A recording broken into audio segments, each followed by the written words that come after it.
우리 5월 가정의 달입니다. 우리 광고 시간에 말씀드렸다시피 우리 각 주마다 있는 그런 여러 가지 주제에 대한 그런 일들을 통해서 우리 교회가 더욱더 서로를 위해서 알아가고 하나 되며 기도해주는 아름다운 시간들이 될 수 있었으면 좋겠습니다.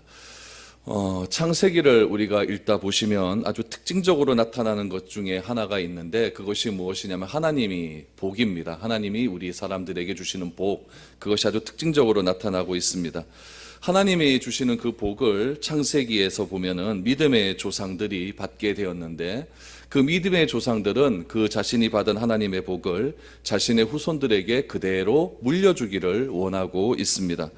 후손들은 아버지로부터 그 축복을 받기 위해서 노력을 굉장히 하고 또 애도 쓰고, 심지어는 야곱 같은 경우를 보면은 장자의 축복권까지도 속이면서까지 빼앗으려고 하는 그런 일들까지 있기도 합니다. 그렇다면 왜 창세기에 나오는 믿음의 조상들과 그 후손들이 하나님의 축복을 받기 위해서, 하나님의 복을 받기 위해서 그렇게 애를 쓰고 노력하였는지 우리 오늘 한번 살펴볼 수 있었으면 좋겠습니다.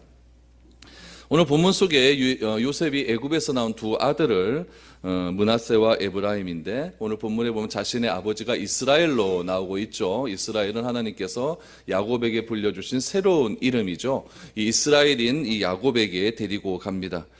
그때 야곱이 두 명의 손자를 향하여 자신의 아들로 입양을 합니다. 입양을 하고 축복 기도를 해주죠. 여기서 놀라운 것은 야곱이 요셉에게 복을 빌어준 것이 아니라는 겁니다. 야곱의 요셉에게 복을 빌어준 것이 아니라 혈통적으로 보면은 손자들이죠. 그렇죠? 므낫세와 에브라임은 손자들입니다.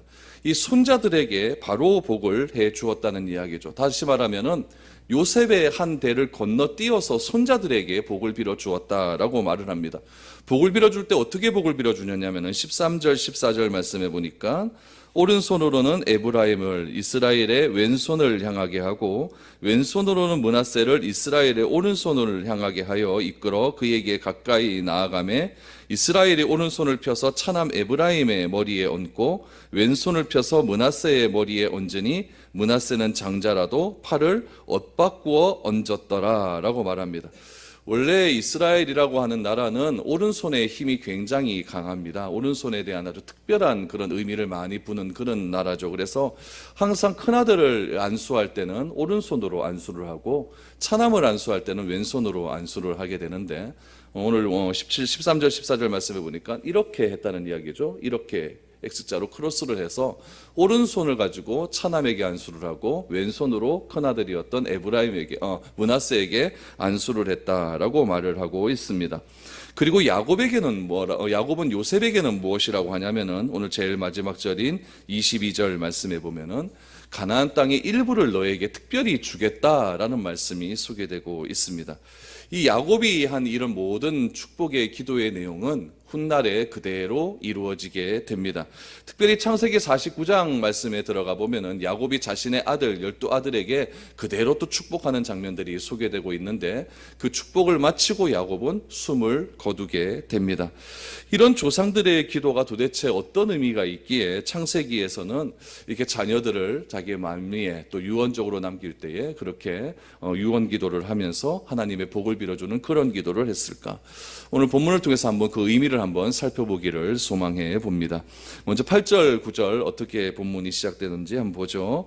이스라엘의 요셉의 아들들을 보고 이르되 이들은 누구냐? 요셉이 그의 아버지에게 아뢰되 이는 하나님이 여기서 내게 주신 아들들이니이다. 아버지가 이르되 그들을 데리고 내 앞으로 나오라. 내가 그들에게 축복하리라. 요셉은 애굽에서 므낫세와 에브라임을 낳습니다. 특별히 9절 말씀해 보니까 요셉도 이것을 인정하지 않습니까?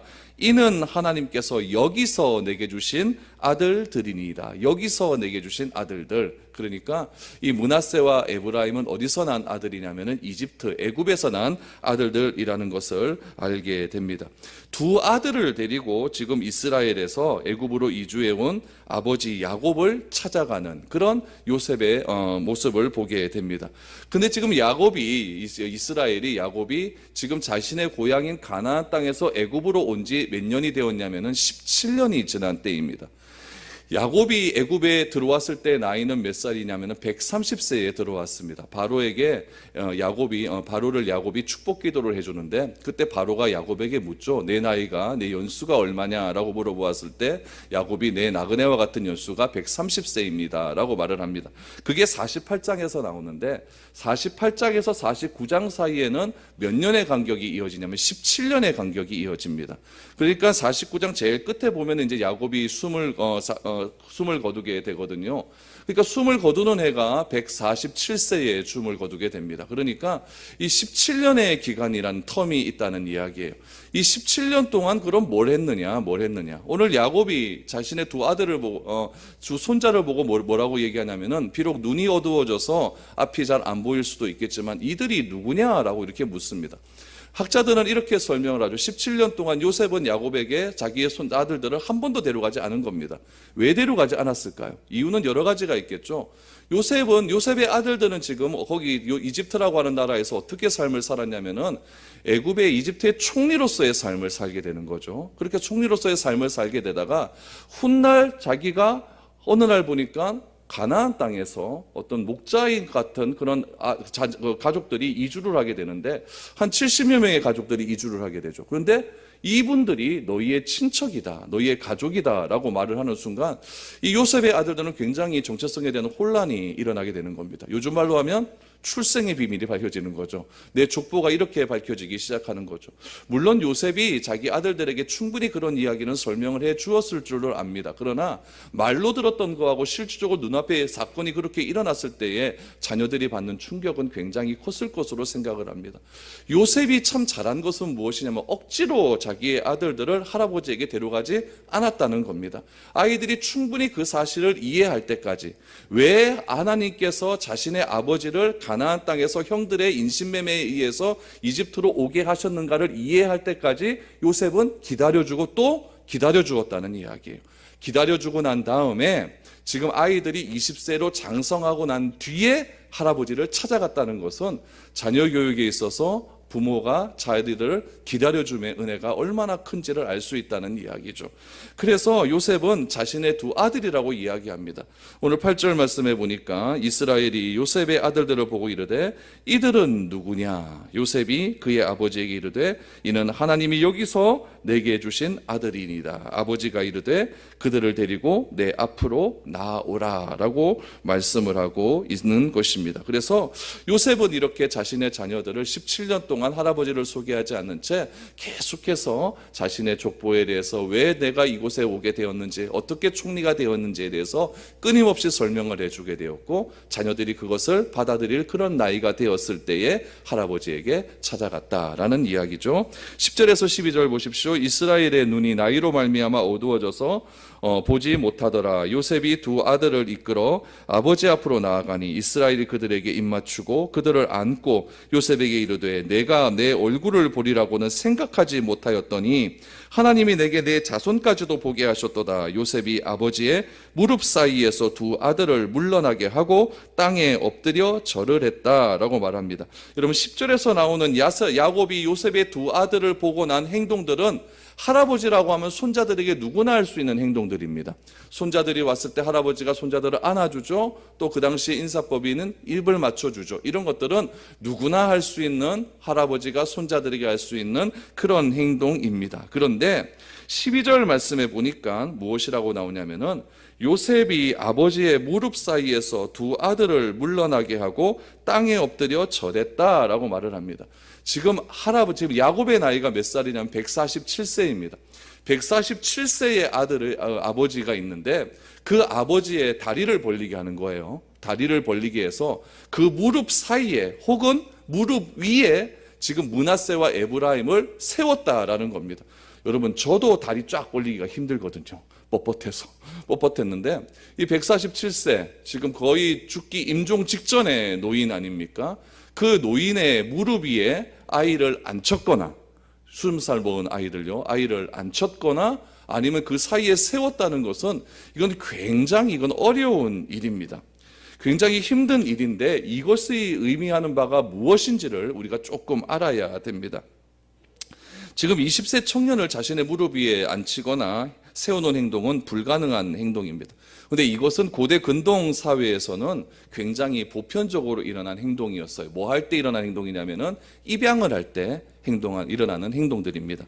입양을 할 때 먼저 신원 파악을 합니다. 내 이름이 무엇이냐라고 물으면은 말하게 되죠.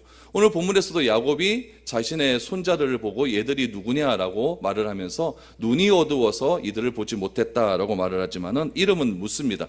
그리고 무릎 사이에 세웁니다. 그리고 조부든 증조부든 무릎 사이에 세우고 입을 맞춘 후에 자녀를 양자로 선언하는 의식이 이렇게 선언을 하는 거예요. 어떤 호학자들은 다리 사이에 이렇게 세운다고 해서 출생을 한다라고 하는 그런 의미로도 보는 학자들이 있지만은 그런 것들은 어떤 학자의 개인적인 의견이고, 아무튼 그 당시의 사회에서는 무릎 사이에 자신의 손자나 증손자를 세워서 선언하는 행위는, 내 아들로 선언하는 행위는 입양을 할 때 하는 행위였다라는 것이 많이 알려져 있는 그런 행동입니다. 오늘 본문에서도 야곱이 지금 자신의 손자였던 므낫세와 에브라임을 장자로 지금 입양하는 지금 의식을 치르고 있는 겁니다. 언제요? 자기가 죽는 그 순간에 요셉에게 축복을 해주는 것이 아니라 손자에게 입양 의식을 해주고 있는 겁니다. 그러면은 므낫세와 에브라임은 누구의 아들이 되는 거예요? 야곱의 아들이 된다는 이야기예요. 그래서 12지파에 보면은 야곱의 아들로 이루어진 그 지파가 누가 들어갑니까? 손자가 들어가는 거예요. 므낫세와 에브라임이 들어갔다는 건 뭐냐면은 아들로 입양이 되었다라는 것이 훗날 그렇게 이루어지는 일이라는 것입니다. 여러분, 그렇다면 왜 손자를 야곱의 아들로 그렇게 입적을 할까요? 이것은 하나님 나라에 대해서 좀 아셔야 됩니다. 하나님 나라는요, 여러분, 핏줄이나 인정이나 학연이나 지연으로 이루어지는 그런 나라가 아니기 때문에 그렇습니다. 그래서 마가복음 3장 35절 말씀에도 보면 예수님은 하나님의 뜻대로 행하는 자라야 내 어머니고 내 형제다라고 하는 그런 말씀을 해 주셨습니다. 아무리 요셉이 아들이고 야곱의 손자라고 할지라도 그들은 혈육으로는 야곱의 손자일 수 있고 요셉의 아들일 수 있지만은 하나님 나라의 백성은 아니었습니다. 왜 그러냐면은 그 요셉의 두 아들은 어디서 태어났습니까? 애굽에서 태어났어요. 애굽에서 태어났다는 것은 무엇이냐면은 이스라엘 공동체 밖에서 태어났다는 거예요. 공동체 밖에서 태어났다는 것은 하나님 나라의 안의 구성원이 아니라는 이야기죠. 그렇다면 그 하나님 나라 안의 구성원으로 들어오게 하는 의식이 필요하다는 이야기예요. 이스라엘 공동체 안에서도 어떤 일들이 일어나냐면은 자기들이 살고 있는 밖으로 쫓겨내서 그 공동체 밖에서 살아가는 사람들이 있으면 누굽니까? 부정한 자들, 그렇죠? 부정한 자들, 나병이 걸리거나 피부병이 걸리거나 여러 가지 잘못된 병이 걸렸을 때는 공동체 밖에서 행동을 하죠. 그거는 뭐냐면은 이것은 공동체 구성원이 아니라는 이야기고, 중요한 건 뭐냐면은 하나님께 예배드릴 수 없다는 것을 의미합니다. 하나님께 예배드릴 수 없다는 것은 하나님 나라의 일원이 아니라는 이야기죠. 그래서 나병에 걸리거나 피부병에 걸린 사람들이 다시 이스라엘의 진영 안으로 들어올 때는 하나님께서 원하시는 의식이 필요하다는 이야기예요. 나병이 걸려서 이제 진안으로 들어오게 될 때는 하나님이 원하시는 제물을 드려야 된다는 거죠. 부정을 받게 되는 제물을 드려서 번제를 드리고 속건제를 드리고 화목제를 드려서 그가 정하다라고 제사장에게 인정받은 뒤에 다시 진안으로 들어오게 되고 그 순간부터 제사를 드릴 수가 있는 거예요. 오늘 본문에 나오는 이 두 아들도 요셉은 분명하게 말합니다. 내가 하나님께서 여기서 주신 내 아들이다. 하나님께서 주신 아들은 분명하지만은 이스라엘 공동체 안에서 있는 아들이 아니었기 때문에 그 아들은 하나님 나라의 구성원은 안 되었다는 이야기죠. 그렇다면 하나님 나라의 구성원이 되기 위해서는 어떻게 해야 됩니까? 야곱의 직계의 후손이면 됩니다. 그래서 야곱이 그 아들을 입양을 시키는 거죠. 만약에 그 아들을 손자들을 이스라엘 공동체의 그런 하나님 나라의 일원으로 입양을 시키기를 구성원으로 받아들이기를 원한다면은 그 나머지 11명의 형제들의 반반도 있을 수가 있는 것 아니겠습니까? 저 사람은 저기서 난 아들인데 왜 우리의 그런 유산을 받게 됩니까? 라고 말을 할 수도 있는 거예요. 그래서 그런 모든 것들을, 여러 가지 법적인 절차들을 잘 해소하기 위해서 야곱은 이 두 명의 아들을 손자를 자신의 아들로 그렇게 입적을 시켰다는 이야기죠.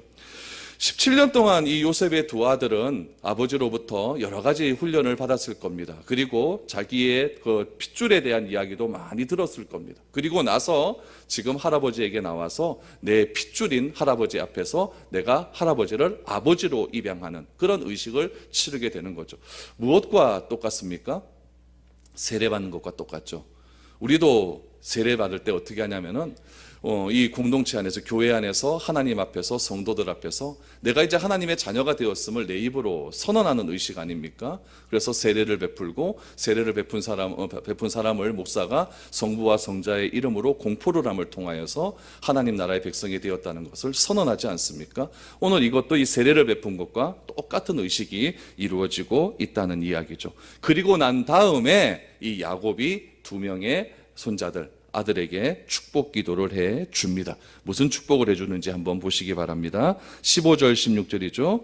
그가 요셉을 위하여 축복하여 이르되 내 조부 아브라함과 아버지 이삭이 섬기던 하나님, 나의 출생으로부터 지금까지 나를 기르신 하나님, 나의 모든 환난에서 건지신 여호와의 사자께서 이 아이들에게 복을 주시오며 이들로 내 이름과 내 조상 아브라함과 이삭의 이름으로 칭하게 하시오며 이들이 세상에서 번식되게 하시기를 원하나이다. 여러분, 지금 야곱이 자신이 지금 입양을 한 두 아들에게 축복한 것은 돈이 아니에요. 재산이 아니에요. 무엇을 지금 가장 먼저 축복 기도를 해주고 있냐면은 자신의 할아버지였던 아브라함의 하나님, 자신의 아버지였던 이삭이 섬기는 하나님이라고 이야기를 합니다. 너무 중요한 의미죠. 나의 정체성은 할아버지로부터 내려오는데 할아버지가 섬기던 그 하나님, 아버지가 섬기던 그 하나님으로부터 인하여 내가 존재한다는 것을 야곱이 스스로 지금 고백하고 있는 것입니다. 그 하나님이 어떤 하나님이십니까? 나의 출생으로부터 지키시는 하나님이었어요. 나를 기르신 하나님이었어요. 환난에서 건지신 하나님이었다고 고백을 하고 있습니다. 제가 다음에 시간이 되면 야곱에 대해서 한번 또 설교를 한번 좀 시리즈로 해갖고 길게 한번 설교를 한번 할 그런 계획을 잡고 있는데, 야곱의 삶을 보면 완전히 속이는 삶 아니었습니까? 복을 받기 위해서 속이고 외삼촌을 속이고 다 속이는 그런 삶을 살았어요. 그런 속이는 삶을 살았음에도 불구하고 하나님께서 야곱을 끝까지 지키셔서 오늘 이 순간까지 이끌어오신 하나님이라는 것을 야곱은 지금 다 알고 있었다는 이야기입니다. 하나님께서 자기의 조상 할아버지였던 아브라함을 어떻게 살게 하셨습니까? 믿음으로 살게 하셨다는 이야기죠. 이삭을 어떻게 살게 하셨습니까? 순종함으로 살게 하셨다는 이야기죠. 그 하나님께서 믿음과 순종을 자기의 조상들에게 주셔서 오늘의 나를 있게 하신 그 하나님께서 이제는 어떻게 하기를 원합니까? 내가 오늘 입양한 이 두 명의 아들 므낫세와 에브라임에게도 동일한 은혜를 내려 주십시오. 이렇게 간절히 기도하고 있는 겁니다. 야곱은 이 복을 누구에게도 주고 싶은 겁니까? 자신의 아들에게도 주고 싶은 거예요. 왜 그럴까요? 왜 그럴까요? 너무너무 귀한 일이기 때문에 그래요. 자신이 경험을 해보니까, 자신이 그 하나님을 경험해보니까 너무나 아름답고 소중하고 너무나 귀한 일이기에 이 하나님의 은혜가 나에 대해서 끝나는 것이 아니라 나의 다음 세대였던 지금 므낫세와 에브라임에게도 동일하게 임하기를 원한다는 그런 마음으로 간절히 지금 기도를 드리고 있는 것입니다. 그래서 그 아이들의 삶들 가운데 아무리 죽을 고비가 온다 할지라도, 아무리 사망의 음침한 골짜기가 그를 뒤엎는다 할지라도 반드시 하나님께서 아브라함과 이삭과 자신을 지키셨던 그 하나님께서 지켜주시고, 하나님이 내 아버지 이삭을 죽음에서 살리신 것 같이 너희도 살리실 것이라고 하는 그 축복을 아버지가 자녀에게 간절히 주고 싶은 것입니다. 하나님은 바로 이 약속을 우리에게도 동일하게 주기를 원하시고 있습니다. 어떻게 내가 이 약속을 우리 자녀들에게 줄 수 있겠습니까? 딱 한 가지입니다. 뭘까요?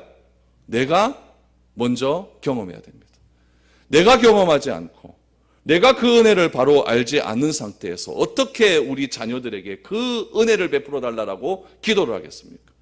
지금 이 세계의 최고의 가치는 무엇입니까? 돈 아닙니까? 돈이 최고의 가치입니다. 그래서 돈을 잘 벌게 해달라고 그렇게 기도할 수도 있는 거죠. 그러나 이 야곱은 그것이 우선이 아니라는 이야기예요. 우물이 우선이 아니라는 이야기죠. 권력이 우선이 아니라는 이야기죠. 아브라함, 이삭, 자신을 지키셨던 그 하나님의 놀라운 은혜가 지금 이 자녀들에게도 동일하게 임하기를 원한다라고 기도하고 있습니다. 우리의 자녀들도, 우리 교회에서 양육하는 이 자녀들에게도 이런 복이 임하기를 원하시거든 내가 먼저 그 은혜를 경험할 수 있기를 원합니다. 그거 경험하지 못하고는요, 절대 이런 기도 나올 수 없는 거예요.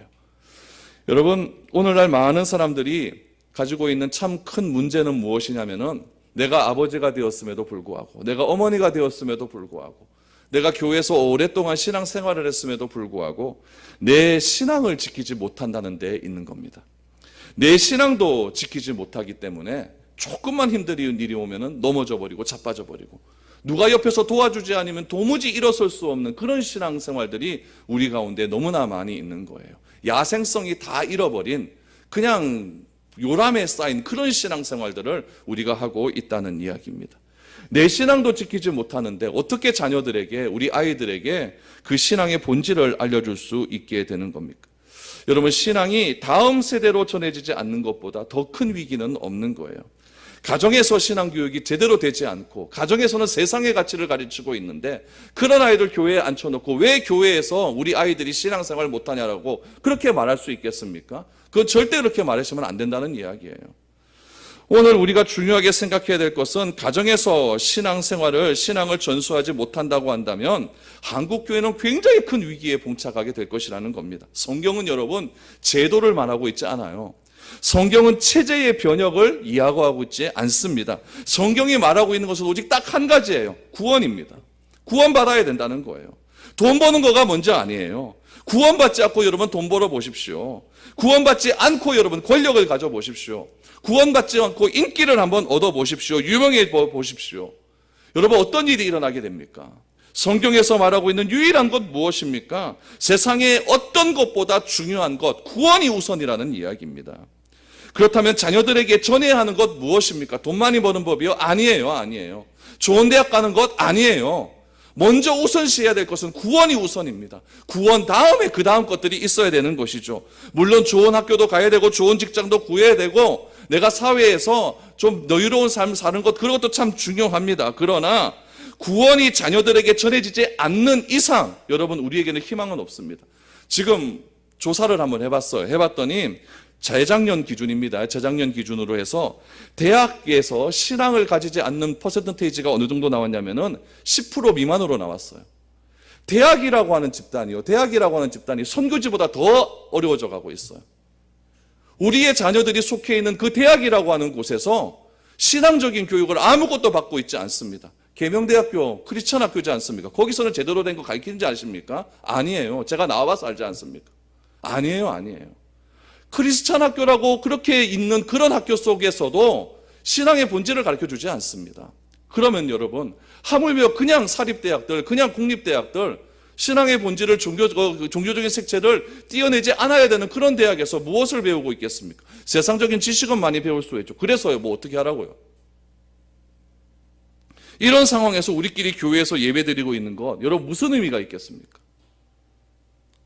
그런 의미에서 어린 자녀들을 양육하고 있는 분들, 아직 독립을 시키지 않는 자녀를 가지고 있는 그런 부모들, 저를 비롯한 그런 부모들, 앞으로 결혼을 꿈꾸고 있는 젊은이들까지 가정에서 자녀들에게 올바른 신앙이 전수되지 않는다면은 내 아이는 세상에 나가서 어떻게 될지는 아무도 모른다는 이야기입니다.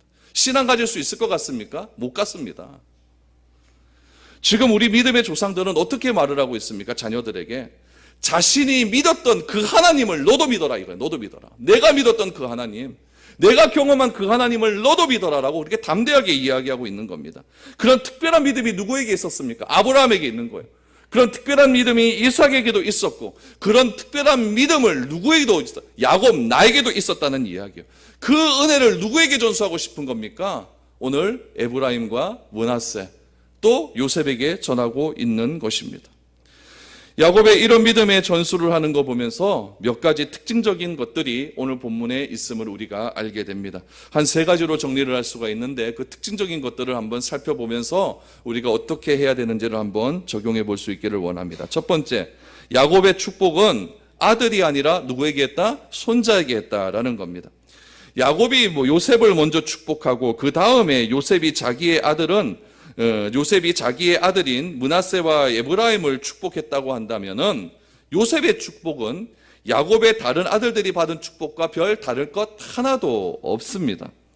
오히려 요셉은 이스라엘 공동체를 이탈해서 자녀를 애굽에서 낳았기 때문에 형제들의 동의 없이 이 아버지가 주시는 이 하나님의 놀라운 축복을 받지 못했을 수도 있는 상황이었습니다. 그러나 야곱은 자신이 요셉의 두 아들을 직접 자신의 아들로 입양을 하고 축복을 함으로써 곧바로 이 두 명의 자녀가 하나님의 자녀임을 인정을 해버립니다. 이것이 야곱이 요셉을 건너뛰어 손자들에게 축복한 결정적인 이유입니다. 그래서 야곱의 손자들은 아들로 입양을 시킴으로써 다른 형제들의 동의가 필요 없게 했을 뿐만 아니라 요셉으로 하여금 갑절의 축복을 받을 수 있도록 해 주었다는 거예요. 이것으로 보아 요셉은 장자의 고난을 받게 된 겁니다. 이제 야곱에게는 12명의 아들이 있었습니다. 12명의 아들이 있었는데 요셉은 몇 번째 아들이었냐면 11번째 아들이었습니다. 그렇다면 야곱에게 있어서 이 첫 번째 아들 르우벤은 왜 그 복을 받지 못했을까요? 르우벤은 자신의 아내와 자신의 어머니와 강간을 했습니다. 통간을 했어요. 그러니까 탈락입니다. 두 번째는 누굽니까? 시므온과 레위죠. 시므온과 레위는 왜 탈락이 되었을까요? 자기의 딸 디나가 강간을 당했을 때에 그걸 어떻게 했습니까? 그 세겜 사람들을 속여가지고 세겜 사람들 할례받고 난 다음에 그 사람들 다 죽여버리지 않습니까? 살인죄를 저지른 거예요. 그래서 영적인 축복은 누구에게 내려가게 되냐면 네 번째 아들인 유다에게 내려갑니다. 유다로부터 자손이 이어지는데 누가 오냐면 그 유다의 자손에서 다윗이 옵니다. 다윗이 오고 다윗의 후손 가운데 진정한 왕이신 누가 오십니까? 예수님이 이 땅에 오신다. 그래서 영적인 그런 놀라운 은혜는 유다가 받게 됩니다. 49장에 보면은 유다에게 내리는 그런 은혜가 축복이 나오게 되는데 49장 8절에서부터 유다가 어디까지 내리냐면은 12절까지 유다에게 내린 복이 있습니다. 다른 아들들은 다 한 절씩이에요. 다 한 절씩이에요. 그런데 유다를 향하여서는 사자라고 표현을 하고 휴가 영원히 떠나지 않을 것이라고 이야기하면서 유다에게 대한 이런 영적인 장자의 권한을 허락하기 시작을 합니다. 그러면은 그 당시의 율법으로는 어떤 것들이 있었냐면은 장자에게는 다른 형제보다 2배의 재산을 더 유산을 상속하게 되어 있거든요. 그럼 다 다른 아이들은 다른 형제들은 다 그냥 한 사람씩 이렇게 복을 받게 됩니다. 그런데 요셉은 몇 명의 복을 받습니까? 2명의 복을 받잖아요. 그래서 나중에 땅을 나눌 때도 땅 하나만 갖는 것이 아니라 요셉의 후손 중에서 므낫세 지파, 에브라임 지파 2개의 지파를 상속받게 되는 겁니다. 이것이 무엇이냐면 요셉은 야곱으로부터 어떤 복을 받은 겁니까? 장자의 고난, 육적인 장자의 고난을 받았다라는 것을 알 수가 있게 되는 것이죠. 그래서 하나님께서는 이렇게 요셉으로 하여금 이렇게 이스라엘 공동체 안으로 자신의 자손을 들어오게 하여 주심을 통하여서 장자의 고난을, 육적인 장자의 고난을 요셉에게 허락하여 주셨다라는 것을 알 수 있게 되는 겁니다. 그래서 49장에서도 보면은 요셉에게 주신 복을 한번 보십시오. 22절까지 말씀해서 시작을 해가지고 어디까지 가면 26절까지 갑니다. 그러니까 요셉에게는 굉장히 큰 복이 허락하여 주셨다는 이야기죠. 그래서 야곱은 아들이 아니라 손자에게 그 복을 빌어주심을 통해서 요셉을 육적인 장자로 그렇게 인정을 해주었다라는 것을 알 수 있게 됩니다. 두 번째는 무엇입니까? 야곱은 작은 손자에게는 오른손을, 큰 손자에게는 왼손으로 축복을 했다라는 겁니다. 여러분 12절에서 14절 말씀에 보면은 아버지가 이렇게 복을 비시는 것, 크로스로 이렇게 복을 비시는 것을 보고 요셉이 굉장히 충격을 받게 됩니다. 요셉은 생각을 한 거죠. 분명히 아버지가 큰아들에게는 오른손을 얹어줄 줄 알고 므낫세를 그 아버지의 여기다 놓았을 거예요. 자기가 봤을 때는 왼쪽에 놓았겠죠. 그렇죠? 그리고 작은 아들은 에브라임을 바로 이쪽에 놓았을 겁니다. 그래야 아버지가 이렇게 복을 빌어주는 게 편한 것 아니겠습니까? 그런데 갑자기 아버지가 기도하자 이러더니 이렇게 해버리니까 요셉의 생각은 아버지가 저 왜 이러시나 라고 아버지 팔이 잘못되었습니다 라고 이야기를 하는 거죠. 그때 아버지였던 야곱이 하는 말이 무엇입니까? 나도 안다. 이것은 여러분 의도적으로 했다는 것을 의미합니다. 17절에서 19절을 보십시오. 요셉이 그 아버지가 오른손을 에브라임의 머리에 얹은 것을 보고 기뻐하지 아니하여 아버지의 손을 들어 에브라임의 머리에서 므낫세의 머리로 옮기고자 하여 그의 아버지에게 이르되 아버지여 그리 마옵소서 이는 장자이니 오른손을 그의 머리에 얹으소서 하였으나 그의 아버지가 허락하지 아니하며 이르되 나도 안다. 내 아들아 나도 안다. 그도 한 족속이며 그도 크게 되려니와 그의 아우가 그보다 큰 자가 되고 그의 자손이 여러 민족을 이루리라 라고 말을 하고 있습니다. 야곱이 여러분 여기서 하나님을 알게 되는 거예요. 그럼 하나님을 언제 알게 되었느냐? 여러분 47장을 한번 보시기를 바랍니다. 47장 8절 9절 말씀을 한번 10절까지 8절에서 10절까지의 말씀을 한번 보겠습니다. 제가 읽어드리죠. 바로가 야곱에게 묻되 내 나이가 얼마냐? 야곱이 바로에게 하되 내 나그네의 길의 세월이 130년이니이다. 내 나이가 얼마 못되니 우리 조상의 나그네 길의 연조에 미치지 못하나 험한 세월을 보내었나이다 하고 야곱이 바로에게 축복하고 그 앞에서 나오니라 라고 말합니다. 중요한 게 뭐냐면 야곱이 누구에게 축복했다? 바로를 축복합니다. 바로는 그 당시에 왕이에요. 전 세계를 지배하는 왕이죠. 야곱은 뭡니까? 목자예요. 목자가 바로의 머리 위에 안수를 해버립니다. 이것은 무엇이냐면은 야곱이 이제서야 하나님께서 자신을 지금까지 살려놓으신 이유를 알게 되는 거예요. 나는 영적인 왕이라는 거예요. 영적인 신앙을 계보할 사람이라는 거죠. 그래서 담대하게 바로에게 축복 기도를 해줘 버립니다. 놀라운 일 아닙니까? 그랬던 야곱이 17년의 세월을 애굽에서 보냅니다. 보내고 난 다음에 축복 기도를 할 때 X자로 엮어서 합니다. 둘째였던 에브라임 손에 오른손을 얹고 첫째였던 므낫세 손에 왼손을 얹습니다. 여러분 이것을 가리켜서 이것을 보고 요셉이 아버지 그리하지 마옵소서라고 했더니 야곱이 나도 안다라고 한 것은 자신의 의지로 한 것이 아니라 하나님께서 그에게 그런 은혜를 주신 겁니다. 하나님의 뜻을 비로소 알게 되는 거죠. 하나님께서는 에브라임에게 장자의 은혜가 나가기를 원하고 므낫세에게는 차자의 은혜가 와기를 원한다라는 것을 알게 됩니다. 그런데 요셉은 어떤 생각을 가지고 있었냐면은 므낫세가 장자이기에 하나님의 축복은 더 받아야 된다라고 생각을 한 것 같아요. 그건 당연한 거죠. 오른손이라고 하는 것은 여러분 굉장히 중요한 의미를 가지고 있습니다. 하나님께서는 이스라엘 백성들을 지키실 때 무슨 손으로 지킨다고 합니까? 그의 오른손을 지킨다고 해요. 예수님께서 장사한 지 3일 만에 부활하시고 하늘에 오르사 하나님의 왼편? 오른편에 계십니다. 진짜 오른편에 계시는 겁니까? 아니에요. 그만한 권세와 하늘과 땅의 모든 권세를 주어졌다라고 하는 의미를 오른편이라고 표현을 한 거예요. 여러분 이것은 무엇이냐면은 하나님께서는 이렇게 상징적인 의미로 오른손에 그 당시의 사람들에게 많은 의미를 부여했다는 이야기예요. 여러분 오늘 이 자리에도 오른손이 있고 왼손이 있습니다. 다 똑같지 않습니다. 어떤 사람이 오른손이겠습니까? 일주일 내내 예배를 사모하고 말씀을 사모하고 하나님을 사모하다가 예배를 참여하는 분이 있습니다. 그렇게 믿음으로 살려고 애쓰는 사람을 보면 어떻게 하나님께서 은혜를 주지 않을 수가 있겠습니까? 어떤 분들은 예배에 대한 간절함보다 예배가 끝나기만 기다리고 예배에 대한 소중함을 알지 못해 의무적으로 참석하는 사람들도 있습니다. 여러분 우리가 해야 할 것은 무엇이냐면은 천국은 침투하는 자의 것이에요. 쟁취하는 자의 것입니다. 하나님께서 나에게 왼손의 복을 허락하여 주실 것 같은데 내가 하나님에 대한 은혜를 갈망하고 하나님에 대한 은혜를 사모하는 마음으로 왜 우리는 이렇게 하나님께서 바꿀 수 있도록 하나님에 대한 간절함이 그렇게 없을까요? 야곱은 보십시오. 장자권 받는 것, 그거 축복권 받는 것, 그거 어떻게 보면 속이는 거라고 할 수도 있습니다. 그러나 그 야곱은 알고 있었던 거죠. 하나님께 장자권의 복을 받는 것은 너무나 귀한 일이라는 것을 알았기 때문에 결국 에서에게 줄 복이 야곱에게 다 가지 않습니까? 여러분들에게 하나님께서 주실 복이 많이 있어요. 그런데 내가 침투하지 못하고 침노하지 못하고 그냥 어영부영 이렇게 지나다가 하나님께서 나에게 주시는 오른손의 복이 왼손으로 가버리면 어떡하시려고 합니까? 우리가 분명히 알아야 됩니다. 하나님께서 이렇게 차별해서 복을 내리는 이유도 분명히 있습니다. 무엇이겠습니까? 강한 자에게는 왼손의 복을 허락하여 주심을 통하여서 경쟁에서 좀 겸손하게 하시고 조금 약한 자에게는 격려해서 하나님께서 오른손의 복을 허락하여 주셔서 좀 자신감과 확신을 심어주기 위해서 그렇게 주실 수도 있습니다. 잘난 체하고 교만한 사람에게는 또 반대로 왼손의 복을 주실 수도 있고 전적으로 하나님을 의지하고 나아가는 자에게는 오른손의 복을 허락하여 주실 수도 있죠. 우리가 무슨 복을 받고 우리가 어떻게 하나님의 은혜를 받는가는 여러분, 내가 하나님의 믿음대로 살려고 애쓰고 노력하는 자에 따라서 하나님께서 차등적으로 허락하여 주신다는 거예요. 천국에 가면 똑같이 받죠. 이 땅에서는 차등적인 복입니다.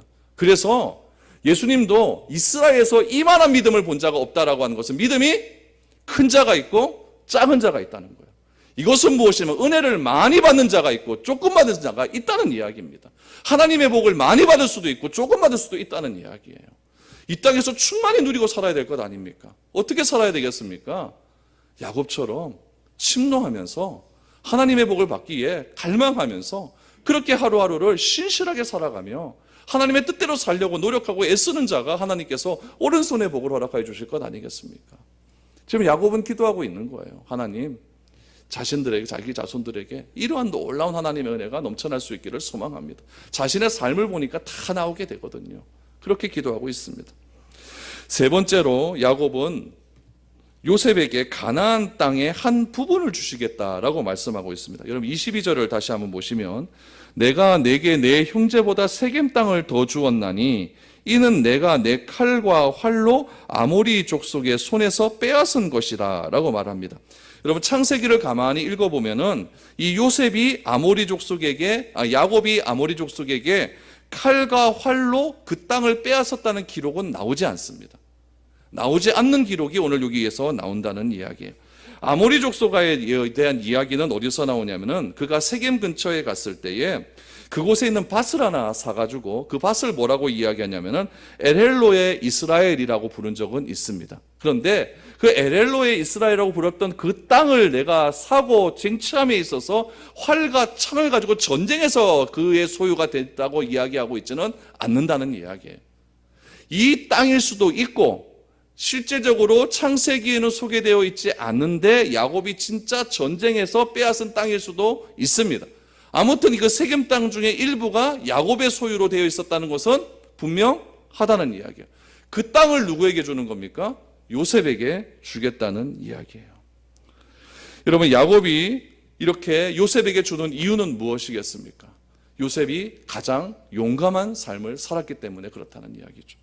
어떻게 보면 야곱은 어린 시절부터 요셉에 대한 편애는 대단했습니다. 그렇죠? 색채 옷을 요셉에게만 주고 그래서 형제들에 대한 미움을 굉장히 많이 받았다는 그런 기록도 있고, 또 죽은 줄만 알았던 요셉이 지금 살아나와서 자기의 가정을 구원하는 놀라운 일들이 있었기 때문에 이 땅을 요셉에게 주었을 수도 있죠. 그러나 요셉의 삶을 살펴보면 요셉은 끝까지 고난 속에서도 하나님을 의지하고 인내하고 견뎠다는 이야기예요. 그들에게 주는 상은 틀림없이 있다는 이야기입니다.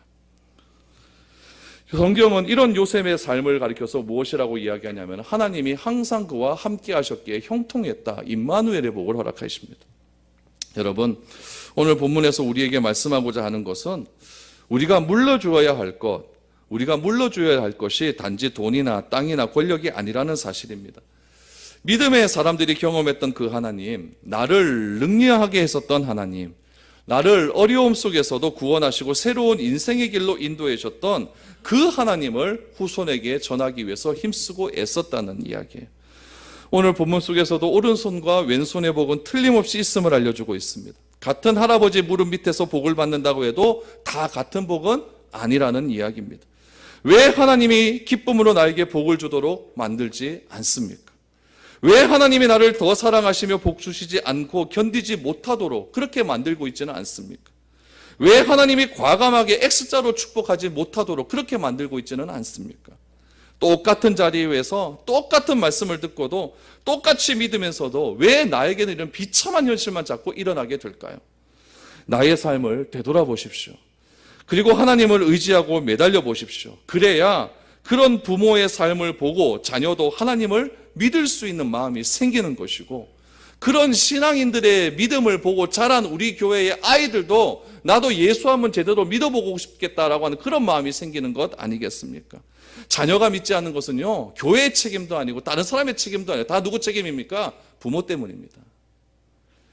자녀 사랑주의를 맞이해서 저는 여러분들의 자녀 가운데 은혜가 충만해질 수 있기를 축복합니다. 그러나 그거보다 내가 먼저 하나님을 경험하십시오.